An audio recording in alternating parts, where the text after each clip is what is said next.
Hello, my name is Deb Smith, and I'm going to do a little overview, and by all means, it is an overview of the camps and ghettos during the Holocaust. And the Holocaust lasted from 1933 to 1945. The first camp was established in 1933, and that was Dachau in Germany, and it housed at the beginning mostly political opponents of Hitler's regime.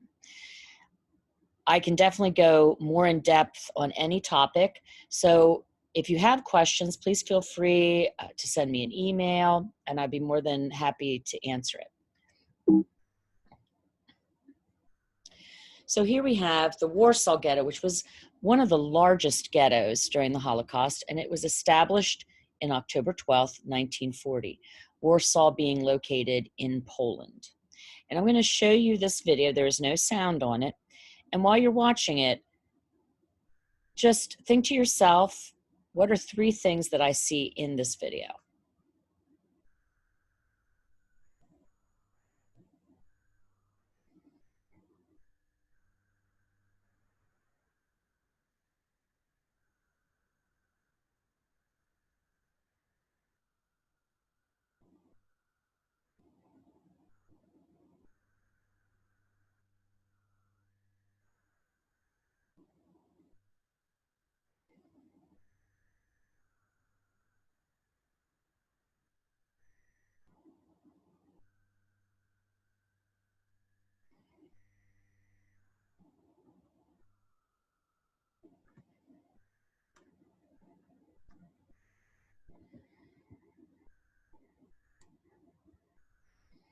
You can see how deplorable the conditions were in the ghetto.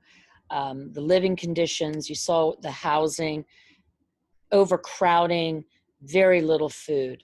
These were all problems in the ghetto. And with the poor sanitary conditions and little food, there was a lot of disease that was rampant, malnutrition, starvation.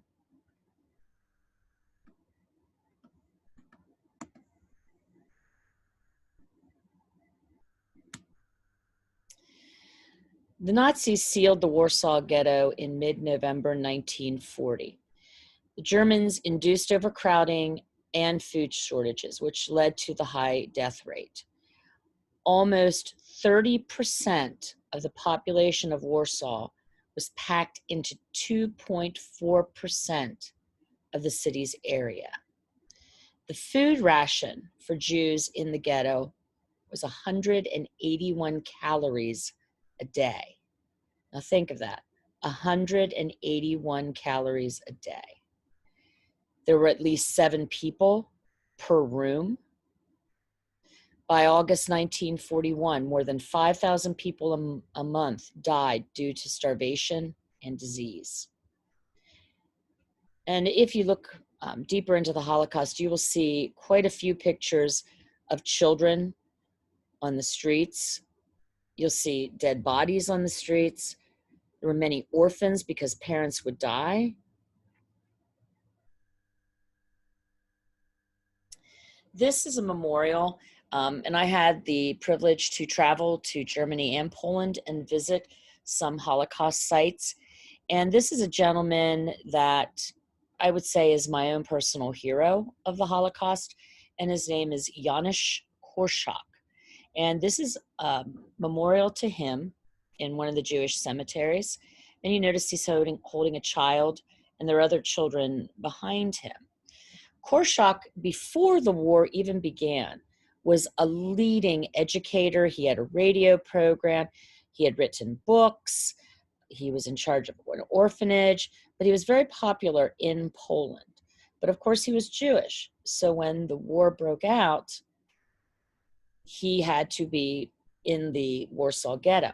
So he took his orphanage to the ghetto, and he did all he could to maintain a normal life for these orphans by educating them, doing his best to get food for them. He had many friends in the Aryan side of the ghetto that offered him a way out, that they could get him out and save him. But he said he could not leave his orphans. He wanted to stay with them. And he did. Once the Warsaw Ghetto was starting to be cleared out, Korczak, his staff, and close to 200 orphans were marched to the deportation train, where they were then taken to the camp of Treblinka, where they were all gassed upon arrival. Something you may not hear much about is the uprisings in some of the ghettos and camps. And there was a very famous uprising in the Warsaw Ghetto in 1943. And this was in response to these deportations from the ghetto. So there was a Jewish underground, and they had about 200 members. In October 1942, Heinrich Himmler ordered the liquidation of the Warsaw Ghetto. And that's when the resistance started to gain full steam. They did all they could to fight the Nazis, but they were overpowered. But they stood up to them for almost a month. Mark Edelman was one of the leaders of the resistance, and you'll see here is his tombstone. I will tell you that that is another interesting topic that if you wanted to know more about, the uprisings in some of the camps and ghettos are fascinating to read, and how they were able to smuggle guns in and grenades. And there were quite a few women working in this underground operation. I had read a book by a survivor that was in the resistance during the ghetto uprising. And she would go into the Aryan section to get weapons to smuggle back in. And she said in her book that the only way that she could be found out of being a Jew was her eyes, because it was hard to hide the fear that you had in your eyes of being discovered. Because if you were discovered smuggling, you would be killed on sight. The ghetto fighters in the resistance, when they were losing, escaped through the burning of Warsaw through the sewers. And this is a memorial in Warsaw of this sewer and these hands coming out. And here is the Ghetto Fighters Memorial, also in Warsaw.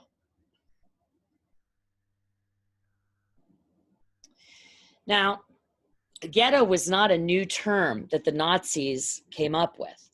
This had been around since 1516. And it was the term given to the Jewish quarter in Venice, Italy. And the Venetian authorities forced the city's Jews to live in that quarter. Now that is 1516, and now we're in 1940 and establishing ghettos yet again. So what a ghetto was, it was a section of a town or a city, and they would take this part of town, and it was a very small part of town, and force all the Jews in that town and surrounding area to live there. Well, now, why would the Nazis create ghettos? Well, what better way to control and isolate the Jewish population under the Nazi leadership? And this was kind of a holding area until a decision could be made of what to do with the Jewish population. Remember, it didn't start just with gas chambers right away. It started with laws. There were, oh my goodness, I think in Germany there were over 500 laws enacted against the Jewish population. Jews could not own furs. Jews could not own carrier pigeons. Jews could no longer teach in universities. And then you start these laws and you're enacting them against a targeted group of people. And then you start to isolate them. Jews are expelled from schools. Jews aren't allowed to participate in different occupations. So you're isolating a group of people that had been assimilated into the population. And now you're going to isolate them even more by putting them in these ghettos. There were close to 1,000 ghettos in occupied Eastern Europe. And you can see the numerous ghettos that are located here. And something to think about is that Germany, where the Holocaust began, Hitler came to power, had a relatively small Jewish population. They maybe had 500,000 Jews, whereas Poland had the largest concentration of Jews, of about 3 million. Now, the different types of ghettos. There were closed ghettos, primarily in German-occupied Poland and occupied Soviet Union. They were closed off by walls or fences or barbed wire, and they forced the Jews to move into these closed ghettos. There were open ghettos that had no walls or fences, but there were restrictions on entering and leaving. And there were destruction ghettos that were sealed off and only existed for between 2 and 6 weeks before the Germans and or their collaborators deported or shot the Jewish population. Now, this will also go into another part of the Holocaust, which are the mass executions and the Einsatzgruppen, where this group of soldiers, and not just German, sometimes they were able to enlist help from the population, the non-Jewish population, in helping them round up all the Jews and take them out to either the woods or some area, line them up, and kill them. And there were quite a few mass executions done by the Einsatzgruppen. Eventually, the Einsatzgruppen stopped, and that was mainly because, first of all, bullets were expensive, and the mental health of those doing the killing. It was so hard to do face-to-face killing of men, women, and children. And that's when we have the transition into carbon monoxide killing, Zyklon B, and the gas chambers. So it didn't start with that. It started with the mass executions. And you'd be interested to know that they're still finding mass execution sites that no one knew existed. There was just a year or two ago in Belarus, they were digging a site up for apartment buildings, and they came upon hundreds of bones that they did research and found was a mass execution site. So by no means are we finished with researching the Holocaust. Many scholars believe that there are camps that we know nothing about because there were no survivors, and that there are ghettos we know nothing about and mass executions. The reason we know so much about Auschwitz is that it was the largest camp and had the highest amount of survivors. There are some camps, like Belzec, that maybe had 1 or 2 survivors. Now, in these ghettos, there was a form of government, and it was called the Judenrat, which was the Jewish Council.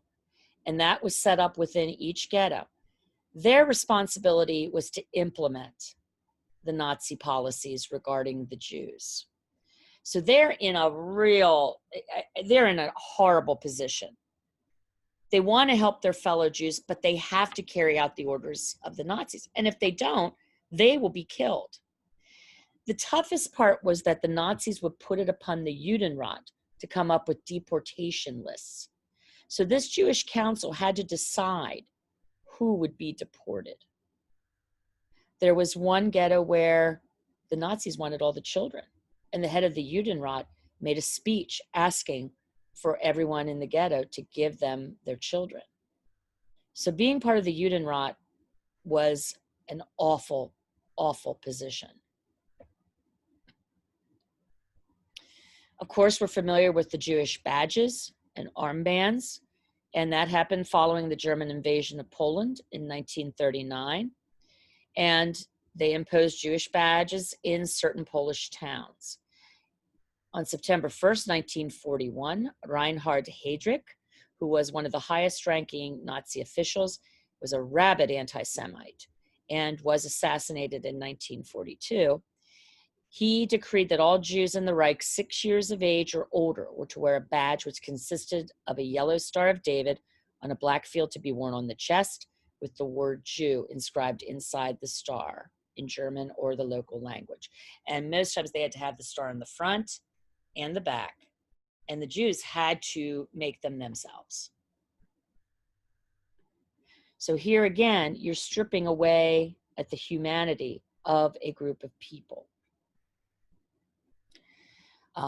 We, of course, visited Krakow, which is in Poland. And I think most of you have probably seen Schindler's List, which is a wonderful Holocaust movie. It's by no means perfect, but it does show the brutality of the Holocaust.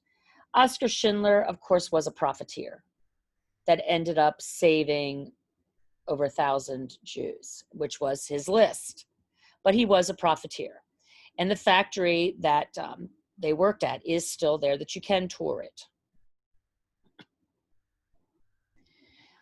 One of my favorite memorials that I saw was in Krakow, and it was just empty chairs. And of course, the day we were there was a rainy day, and these empty chairs reflected the loss and absence of Jews as the Krakow Ghetto was emptied. And this is the square, which they called the Umschlagplatz, which is where you would gather. And every town, city had an Umschlagplatz, where all the Jews would be gathered before they were deported. This memorial has 33 larger chairs and 37 smaller chairs along the side, which represent the onlookers, or the bystanders, those that stood by and did nothing. There is one chair facing the direction of Schindler's factory.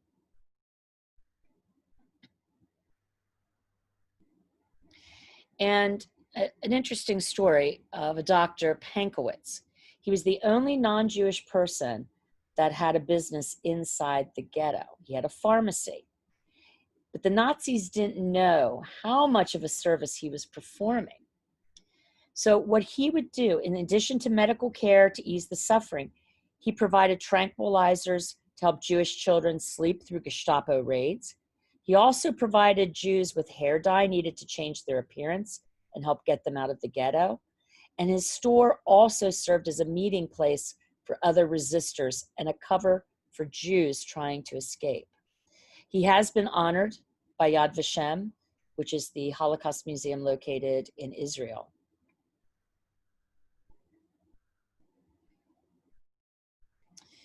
Plaszow, and if you have watched Schindler's List, Plaszow is the camp that Schindler's Jews go to. It is under the Commandant Alman Goeth, who was a reprehensible human being. I know the one thing with the movie that always gets me is when Alman will go on the balcony of the villa and will just shoot Jews going across the yard without any problem doing that. The mentality was that Jews were not human beings.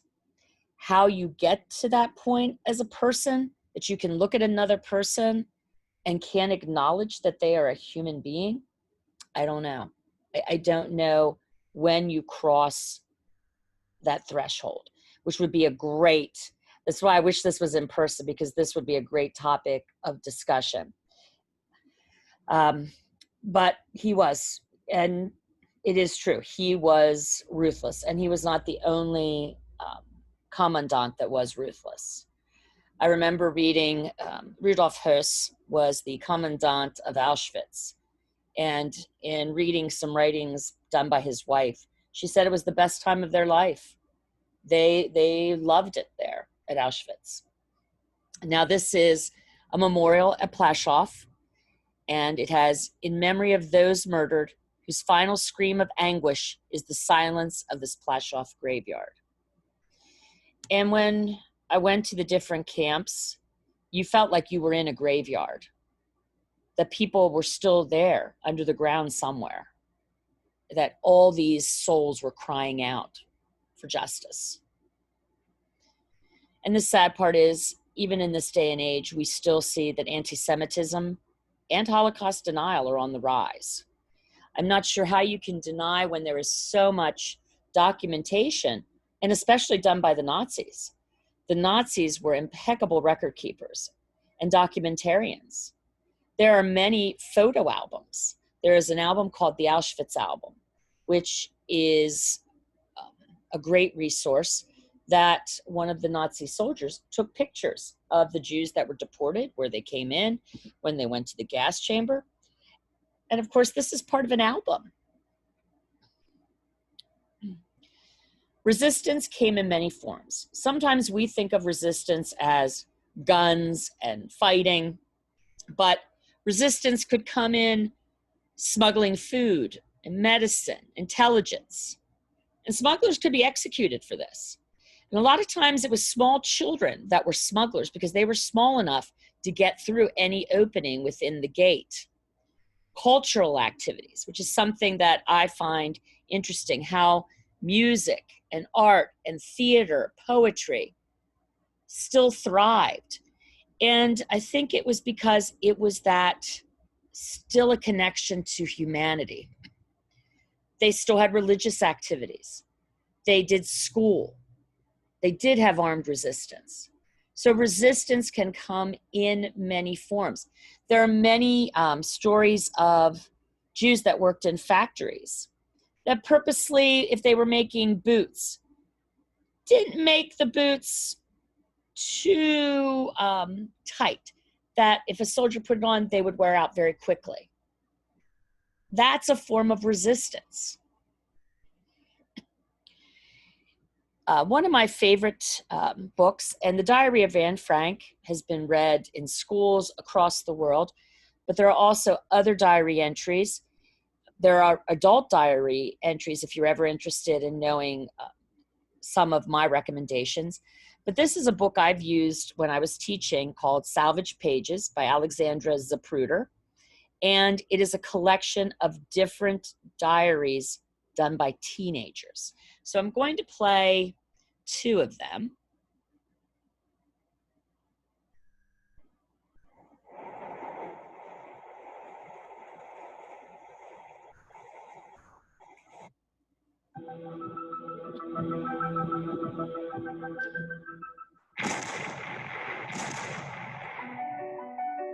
It is Sunday, the 21st of June, 1941. A beautiful summer day. Our cheerful conversation was interrupted by the howling of a siren. Bombs are bursting all over the city. It is war. They have forced a war upon us. And so we shall retaliate and strike until we smash the aggressor. Yitzhak Rudashevsky, a serious, thoughtful student, lived at home in Vilna, Lithuania, with his parents and grandmother. Then, in the summer of 1941, the German army invaded his country and marched through the streets of Vilna. It's hard to comprehend that everything has actually come to a dead stop. The school is sealed up. The German army is marching. Black mirage of tanks, motorcycles, machines. Jews are humiliated and exploited. I stand at the window and feel a sense of rage. We are exposed to mockery, humiliation. The mood becomes worse from day to day. The 8th of July. The decree was issued that the Vilna population was put on badges front and back. A yellow circle, and inside it the letter J. For a long time, I could not put on the badge. I was ashamed to peer in them on the street. Not because it would be noticed I am a Jew, but because I was ashamed of what they were doing to us. I was ashamed of our helplessness. In Vilna, as throughout Europe, the Nazis rounded up the Jews and forced them into makeshift ghettos for months and years on end. They lived cut off from the outside world, in poverty and filth, enduring terrible hunger and disease. It is the end of the summer of 1941. We do not know what is in store for us. The furniture of the Jews is being confiscated. People are talking about a ghetto. The Jews in our courtyard are in despair. They are transferring things to their Christian neighbors.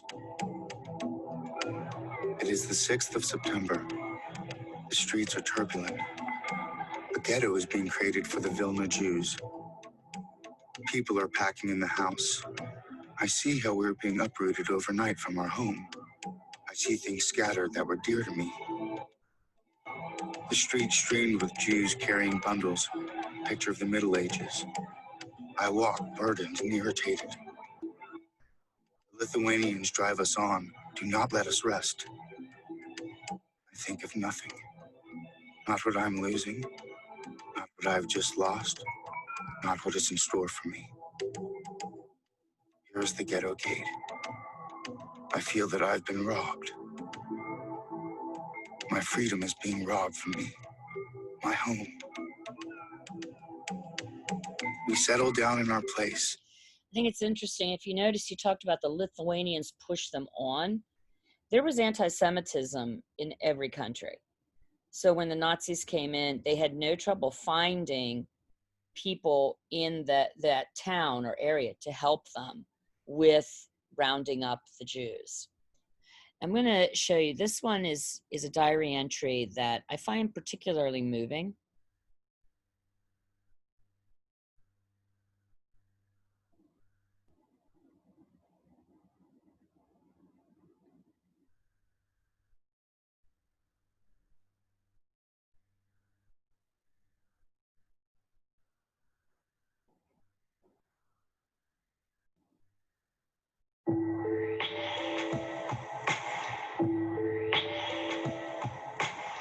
Monday, March 16th.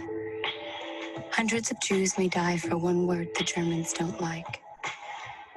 Our life is so tragic, so degraded. They treat us worse than pigs. I have to restrain myself in order not to shout some insults. You have to be quiet, although your heart is breaking. The ghetto in Lodz, Poland was sealed in May 1940, completely segregating the Jews from the surrounding non-Jewish population. For this reason, it was almost impossible to smuggle food, supplies, and medicine into the ghetto. Living only on meager food rations supplied by the Germans, Jews in the Lodz ghetto suffered terribly from hunger, starvation, and death due to malnutrition. A teenage girl recorded her daily anguish in her diary. She did not sign her name, so her identity remains unknown to this day. People are in a state of panic, and this hunger, a struggle against death from starvation.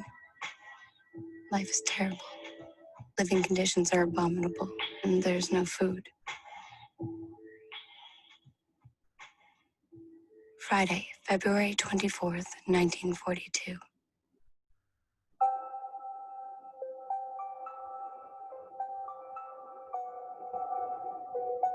Today, I got 1 kilogram of parsley. My brother, father, and I ate it raw. Sunday, March 8th. My father gets some soup because he works for the ghetto. I didn't eat anything before 3 o'clock. When my father came from work, he brought me some soup. I was in 7th heaven. My brother was so upset he cried like a baby. Monday, March 9th. The starvation is impossible.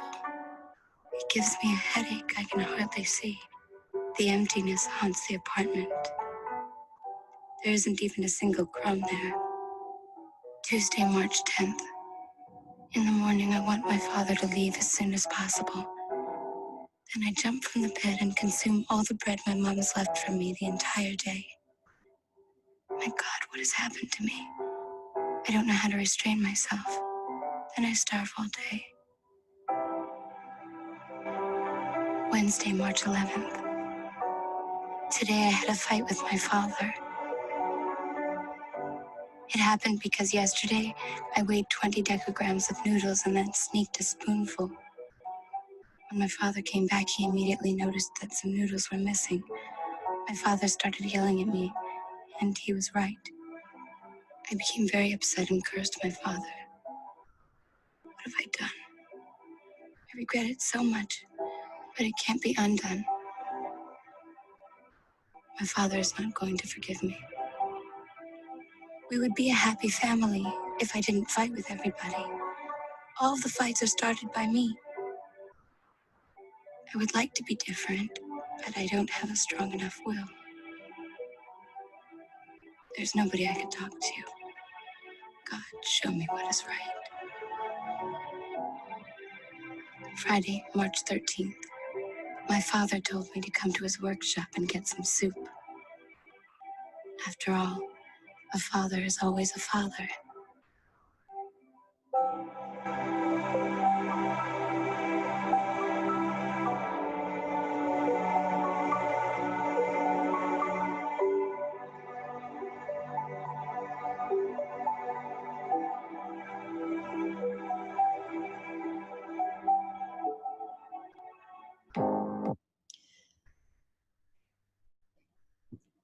It's really hard hearing her words and how she takes such responsibility for the problems. And you will find in a lot of these diary entries, food is a huge theme in them, and being hungry.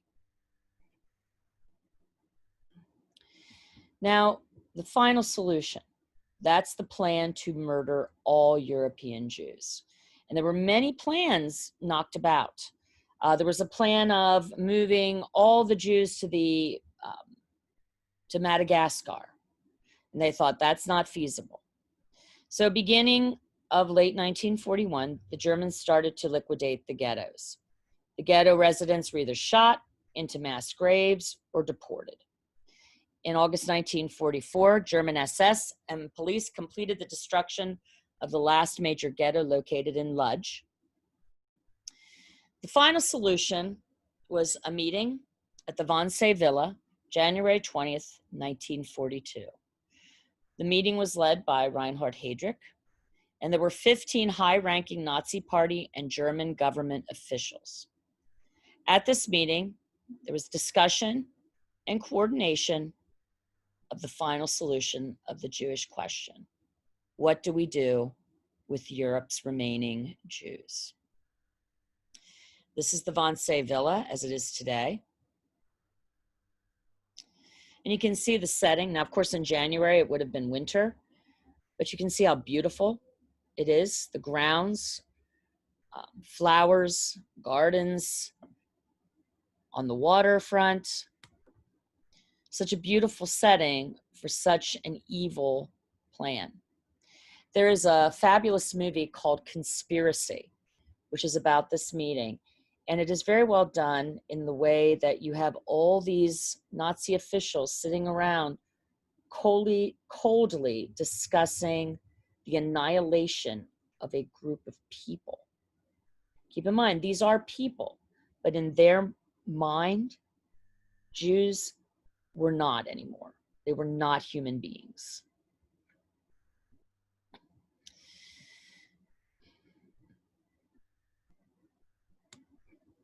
When we arrived to Auschwitz, the minute they opened the wagons, it was just total, complete misery, beatings and screamings and beatings and barking of dogs and growling of dogs and whistles of trains and screaming and beating and screaming and the commands given. It was just like you open the doors and all of a sudden you find yourself in this inferno, in this unimaginable horror that you, as a adult or a child, would see nightmares, and it was just coming through. And we were just holding on to each other, and I don't know, within minutes, my mother and my sister were dragged to one side, and I was dragged with my dad to another. We were told to go to another side. And they never had a chance to say goodbye to my mother, never had a chance to say goodbye to my sister. The pace, the speed of this thing, it was done by design. It was done to both for the person not to be able to comprehend or understand or in any way be able to think for a second what was happening. It was just incredible. It was just an incredible situation. And it was just, as I tell it to you now, It's difficult for me to even describe it because it was happening on a minute-to-minute situation. And I got into this line. It was this big line, and I saw my mother on the other side. There was another side where the women went, and I never saw her cry. I never saw her reach out. She just, last telling her so was she was hanging on to my sister. And my dad hollered to her, you take care of her, I'll take care of him, in Yiddish. And whatever we have to do, this was the last word I heard. And my dad threw me in front of him. And he says, keep walking very tall, don't even, because we were observing what was going on in the front, in the front of the lines. And the one thing you didn't want is for the Germans to see that you were holding on to your child, because that was the whole idea, is to break up the family, murder the family. That was the genocide of the whole thing. So by not identifying that this is your child, there was a little bit of an edge you had to possibly survive. The fact that you were on your own and you sort of didn't belong to any family.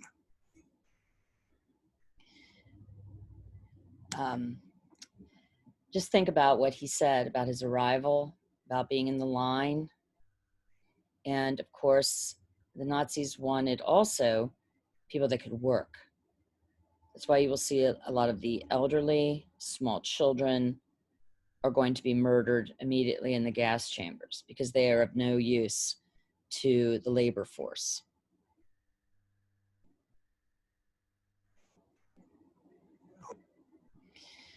There were over 30,000 camps, and there were different types.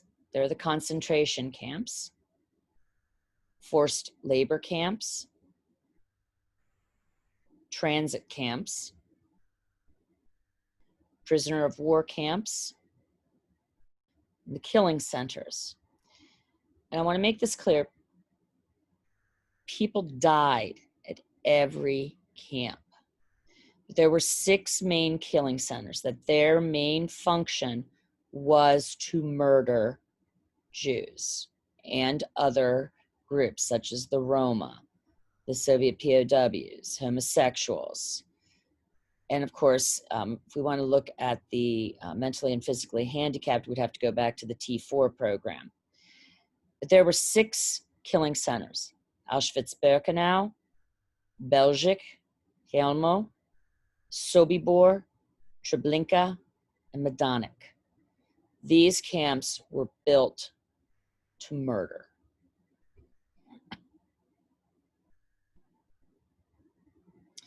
This gives you a little idea of where these camps are. And if you notice, these 6 killing centers over here are all in Poland. Of course, that's the majority of our Jewish population. Eastern Europe had a huge, huge population of Jews that will never be that again. There's a relatively very small population of Jews. I know when we were in Poland, our guide told us that there are still synagogues there, but they have very few services because there are very few Jews in the country. But he said there are probably more, but they don't want to identify as Jews because they're afraid of the Holocaust happening again. So I'm going to start with the first camp that I went to, and that is Bergen-Belsen. And Bergen-Belsen is right here in Germany. And it was a concentration camp. There was no shooting of prisoners, but instead these prisoners would die a very slow and painful death from malnutrition. 50 to 60,000 people died here.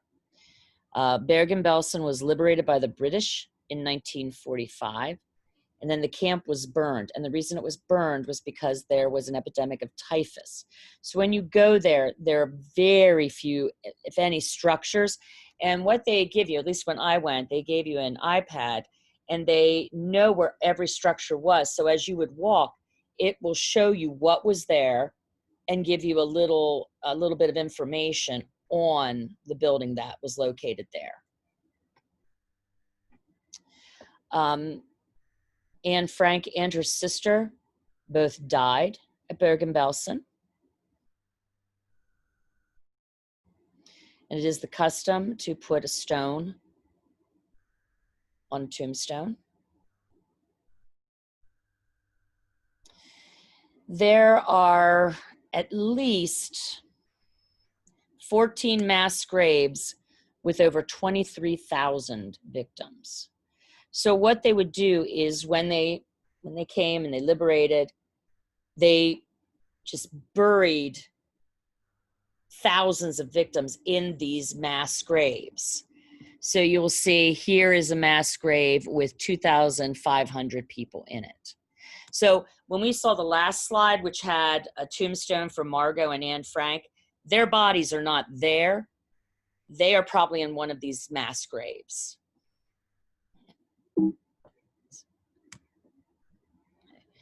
The last few months before liberation, there was a water shortage. And during the last 3 days, there was no water whatsoever. In the last 4 months before liberation, 35,000 people died. 55,000 people were liberated, but 14,000 died within a few weeks, most from disease and this happened at other camps. When the liberators came, they wanted to feed these victims. So they would give them all this food. And of course, these victims would eat it, but their bodies could not digest it. And many of them died from eating too much food. Bergen-Belsen started as a POW camp, and then in 1943 became a concentration camp. Ravensbruck, and as you go into Ravensbruck, here is the memorial. It was the largest camp for women. It was also a training camp for female guards. And it's located in a vacation area that can be seen from the town. What was interesting is most of these camps are located right by towns. When we went to Ravensbruck, we went right through a town, and there was the camp.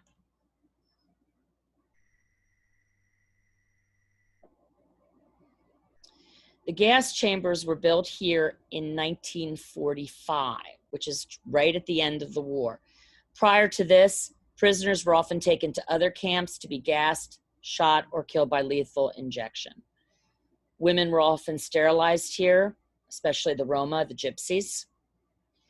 The ashes of the victims were dumped into the lake or used on the SS officers' gardens. This is where the guard quarters would be. There's a big open area.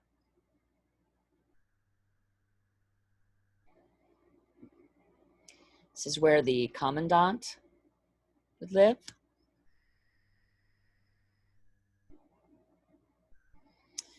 This was one of the artifacts they had that I guess really touched me. Magdalena Herskovits spent the first years of her life in hiding in Slovakia. Her Jewish family hoped to avoid persecution, but they were betrayed in December 1944.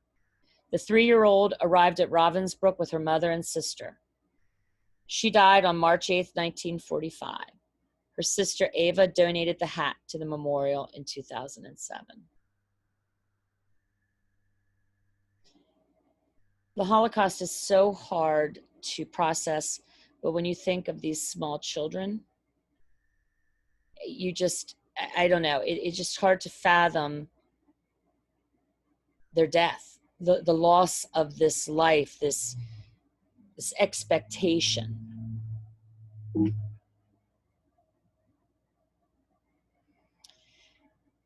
It's where the ovens where they would burn the bodies at Ravensbruck. You can see here the beautiful, beautiful water, and this is right at the edge of Ravensbruck. And if you look right over here is a church. So you have to ask yourself, if that church was around during the Holocaust, during the time Ravensbruck was in operation, did anybody see anything or do anything? And believe me, I understand that, yes, you could put your life in danger by helping these prisoners.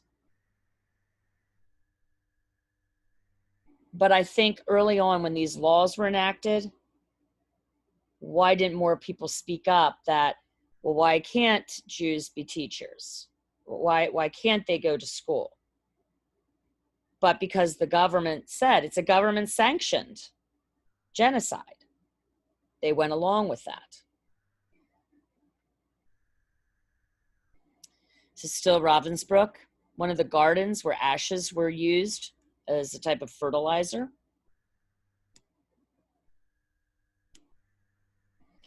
And this memorial is right down by the water, which the title of that, Woman with Burden.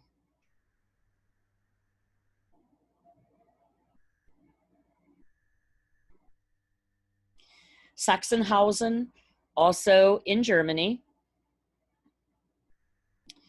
This was to be the model camp for the concentration camp system. It was the principal camp in the Berlin area. It housed the central command for the camp system. The SS officers and their families lived there. And these are some things, and this is why the commandant's wife at Auschwitz loved living there.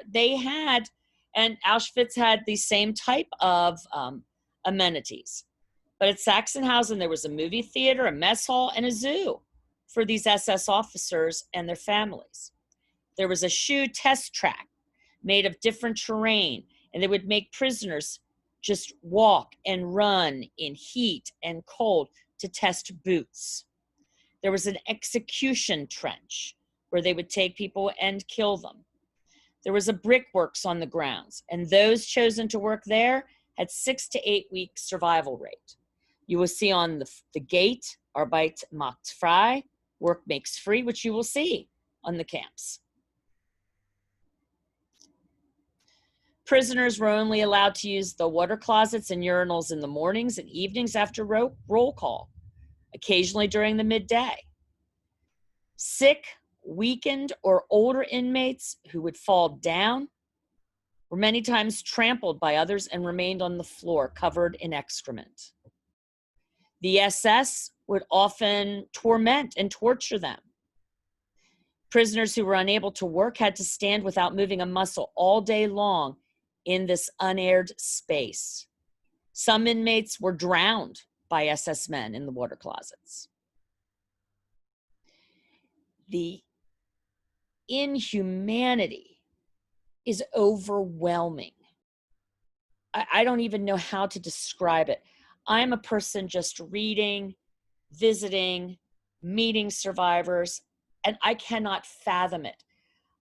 And to know that people actually survived this and were able to go on and create a successful life, I just don't know. I don't understand how human beings can do this. I know I've said this before, but as you go on and you research the Holocaust, there's one atrocity after the other. When you think there can't be anything worse, there always is.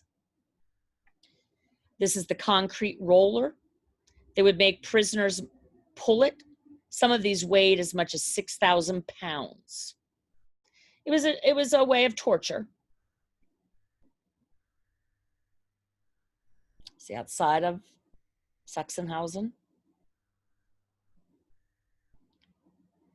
It's a memorial that's there.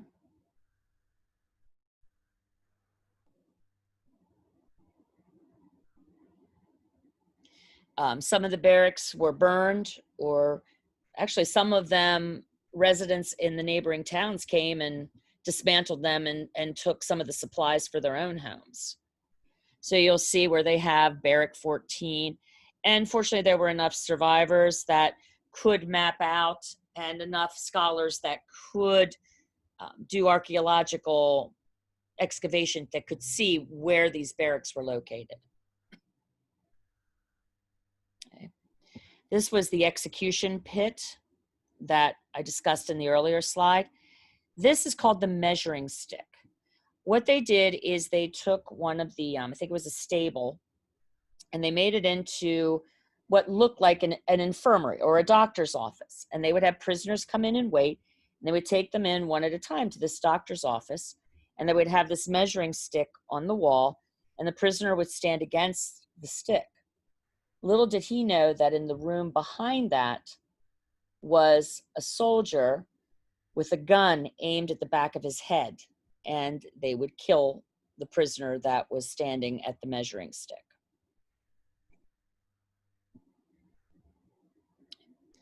Medical experiments.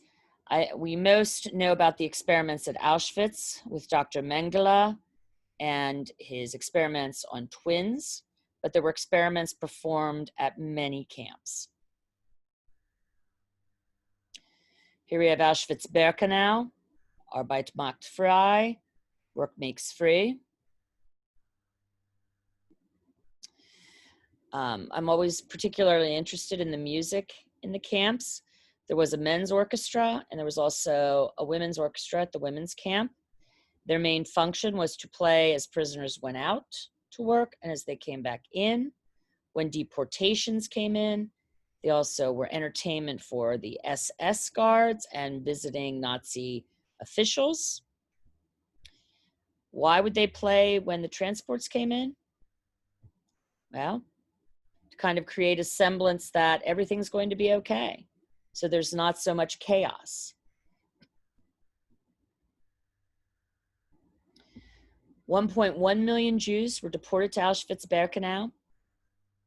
The Polish people living there at the time were forced to move away, and their houses were dismantled to build the barracks. After the war, many of them moved back and dismantled the barracks to rebuild their houses. There are 2 tons of human hair on display. And that was something we were not allowed to take a picture of, because hair is something that is very personal. But when you went down, they had the hair behind a glass enclosure. And when you think that hair doesn't seem very heavy, that there is 2 tons of human hair. And they estimate it was from 40 to 50,000 women. And they can tell there are traces of Zyklon B in the hair. There was a station, a sorting station at Auschwitz called Canada, where Jews sorted the belongings left on the platform. Auschwitz is the only camp that tattooed their prisoners, and that was because of the high death rate in the camp. There was a time 800 prisoners escaped while on work details.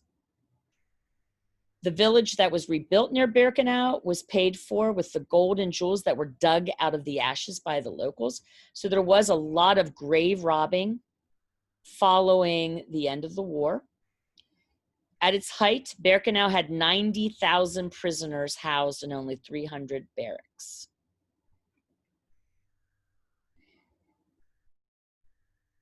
And these are some of the things that were left behind.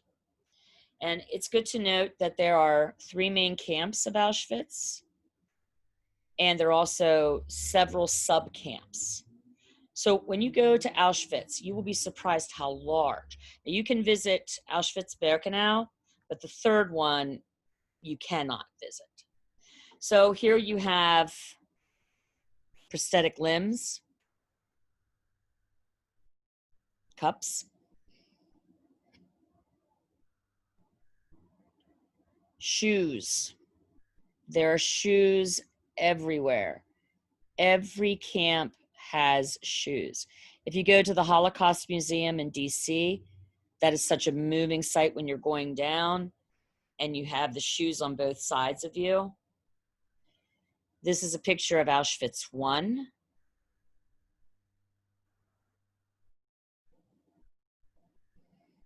Here is the gas chamber, which was something interesting that I found, that Zyklon B left a blue tint. There were some camps that used carbon monoxide, which did not leave that blue tint. Of course, here are the ovens. The ovens were specifically built to burn human beings by Topf and Company. And they knew what they were building. And that, again, is a whole other presentation of the companies that were complicit with the Nazis, have they asked for forgiveness, and have they said, yes, we were part of this? But that's a whole other presentation. It's the ash pond where many of the ashes were dumped. People that lived in the town, Vashem, which is by Auschwitz, would say that there were times it looked like it was snowing because the ashes would be just coming out of the chimneys. So when people say that they did not know what was going on, the towns right by you would have to know what was going on by the smell, by the number of people going in, the ashes.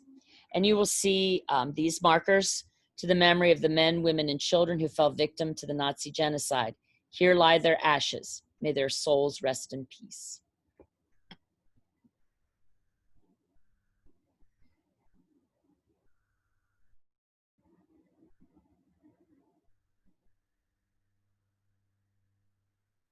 Of course, this is the most famous picture of Auschwitz, is the coming in. It's one thing to see it in a picture, but to be there, it's a whole other experience. So many memorials and artwork, and of course the art that was made during the Holocaust and after is so emotional. And I always compare the music and the art to diaries. It's telling you what went on, what happened. It's just in a different medium than a diary. Belzec was also a killing center. From March to December 1942, 500,000 Jews, Roma, and Sinti were murdered here. The bodies of the victims were buried at first, but then exhumed and burned in the spring of 1943. Well, that's when they didn't want anybody to know what they had done. And in the spring of 1943, the camp was dismantled and plowed over to look like a farm. A house was built that is still there today. One of the former guards lived there and farmed the land. The Germans made 179 million marks from the possessions they stole from their victims. This was the camp that really got to me. And I'll tell you why. On the sides, you will see they're almost steps, and they're names of towns. And those are the towns that Jews were taken from and brought to Belzec to be murdered. There are no surviving records of those murdered there. We only know the towns. And also on the memorial, well, here are the names of the towns right here. And then here is, earth, do not cover my blood. Let there be no resting place for my outcry.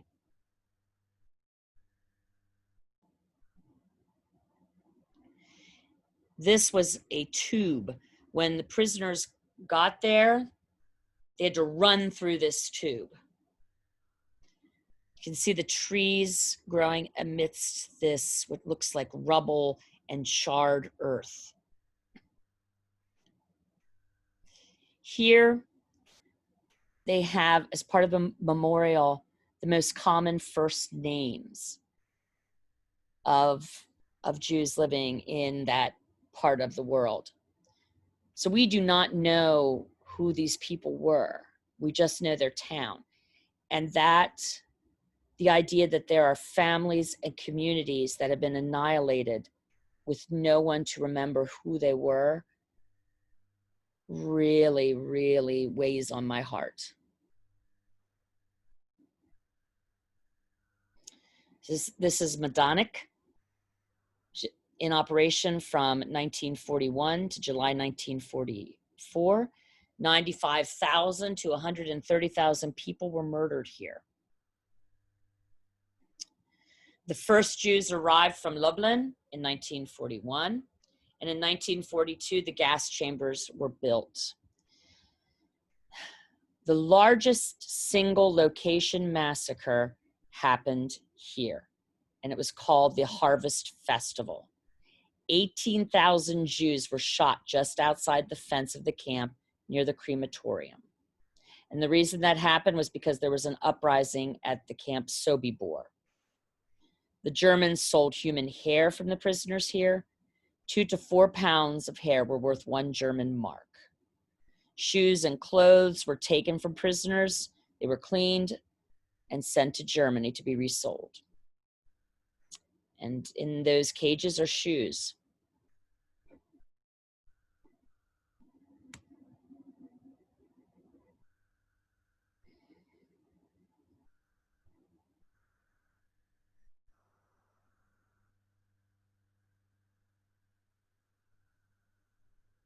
And here's another concrete roller. It was pulled by prisoners. It was one of the most exhausting kinds of work done at Majdanek.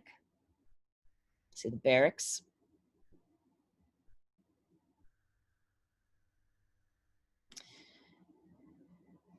This memorial, let our fate be a warning to you.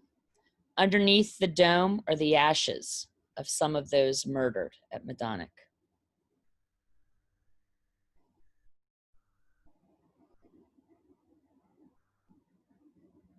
Treblinka, and if you remember me talking about Janusz Korczak, this is where he, his staff, and orphans went to be murdered.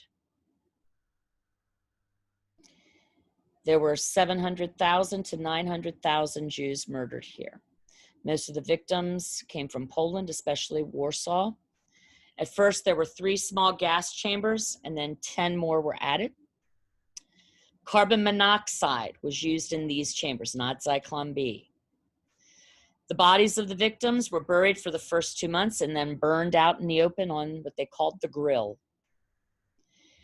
In 1943, there was a revolt in Treblinka. 200 Jews escaped, 50 to 75 survived. An estimated 6,000 Jews were murdered every 4 hours. Treblinka was dismantled by the Germans in the fall of 1943, and a farmhouse was built and a former guard lived there. In 1944, the mass grave was bombed and local people dug through the remains in search of valuables. In the 1950s, the Polish government put a thick layer of cement over the area to stop the digging. So these people are tortured, robbed of possessions, humanity, murdered, and then even in death, they cannot be left in peace. This is Treblinka.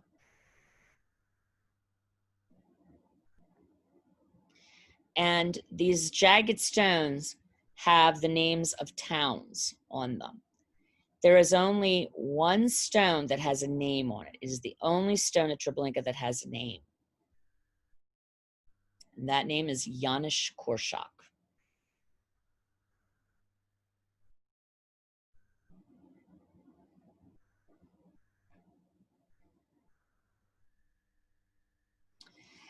Wow, that's a lot to take in, I'll be honest. It is an awful lot to, a lot of death, inhumanity to man. I hope that you learned something. Please, if you have questions, feel free to contact me. I hope the next time I can actually do a live in-person presentation because I like to be more interactive instead of just talking at you.